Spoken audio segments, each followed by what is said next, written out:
ময়দানে যখন মানুষ সব নিরাশা হয়ে যাবে গো, একমাত্র আশার আলো হলো আমার রহমাতাল লিল আলামিন। ঠিক কিনা?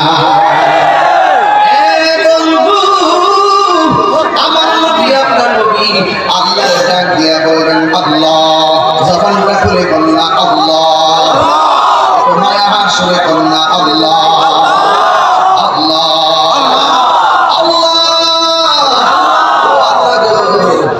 সমস্ত মহিলাগুলো কারা, তাদের পাগুলো গাছের মধ্যে বেঁধে রাখা হয়েছে আর মাথার চুলগুলো নিচে ঝুলিয়ে রাখা হয়েছে।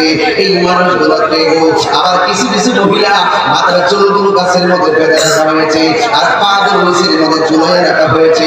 এই মহিলাগুলোকে আল্লাহ বলবে ও বন্ধু, এরা জানেন দিগকে, এরা হলো দুনিয়ার ওই সমস্ত নারী যারা রাস্তাঘাটে বেপরদায় চলাফেরা করেছে, এরা হলো দুনিয়ার ওই সমস্ত নারী যারা রাস্তা দিয়ে বেপরদায় স্বামীর অনুমতি ছাড়া চলেছে।